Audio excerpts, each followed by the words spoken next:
Wait lang. Baho ng hininga mo. Bagay sa'yo, janitor, hindi admin. Pwede ba pakibilisan mo yung interview sa kanila? Best friend kasi ako na may-ari dito. Alam mo, pag natanggap ako dito, ikaw una tatanggalin ko. Tangang to.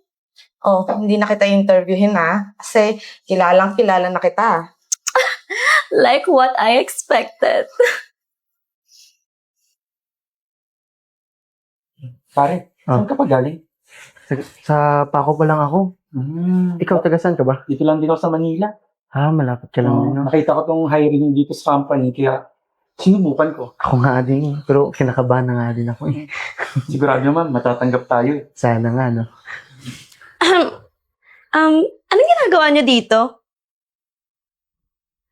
Nag-apply po. Nang Admin. admin? Akala ko janitor. Grabe ka naman ate. So, Teka lang, ano yan? CV. CV? Ako kasi dito, formality lang eh. Kung ako sa inyo, umuwi na kayo. Kasi nag-aaksaya lang kayo ng oras. Miss, may pangangailangan naman din kami. Kaya nag-a-apply nga ako dito eh. Bakit ko? Wait lang. Baho ng hininga mo. Bagay sa'yo, janitor, hindi admin. Ilusyonada. Grabe naman si Miss. Pares-pares naman tayo nag-a-apply dito ah. Wait lang, usog nga kayo doon. Sit pa muna ka pare. Hayaan mo na yan. Huwag mo na yung pansinin. Sasabot pa to? Parehas lang naman kayo.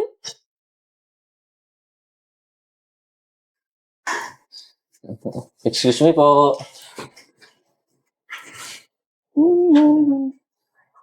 Ano ba?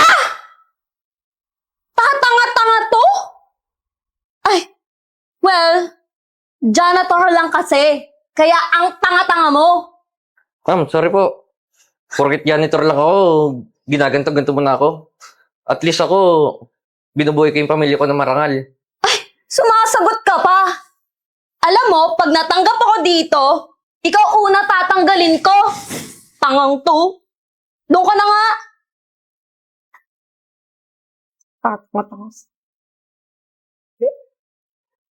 Okay. Good morning. Ako pala si Carlos, sekretary ni Madam. Okay? So, sino pala sa inyo si Josh? Ako po, sir. Ikaw si Josh. Okay, sunod ka sa akin kasi ikaw yung unang interview. Excuse me? Yeah. Carlos, right? Yeah. Pwede ba pakibilisan mo yung interview sa kanila? Best friend kasi ako na may-ari dito. Ma'am, wait lang hinay ka lang. Lahat ng ine-interview ko dito, pantay-pantay lang. Okay? Alam mo, kapag natanggap ako dito, tatanggalin din kita. Okay, Josh. Let's go. Oh, nga pala. Ano pala yung tinapos mo? Miss, graduate lang naman ako ng business management at consistent owner ako at working student pa. Possible na matatanggap ako dito. Alam nyo, mas malakas ako sa lahat ng mga nag-interview dito eh. Asa ka pa? Okay, thank you, Mr. Floyd. Victoria, you're the next. Where's your CV, please? CV? Yeah, CV. Sorry, hindi ko na kailangan yun. Kasi best friend ako na may-ari. Anyways, sabay ka sa akin. Ikaw na yung huling interview. Okay. Excuse me, Miss Victoria is already here. Hi, Victoria. Ay, Beshi! Kumusta ka na? Uy, grabe naman itong kumpanya mo, be. Mr. Carlos, you can leave now.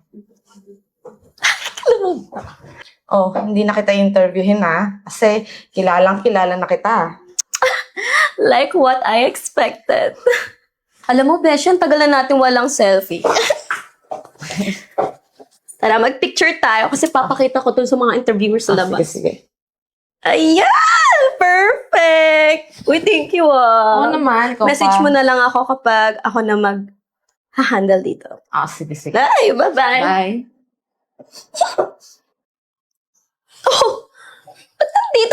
kayo?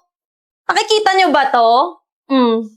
Nag-selfie kami ng may-ari dito kasi best friend ko siya.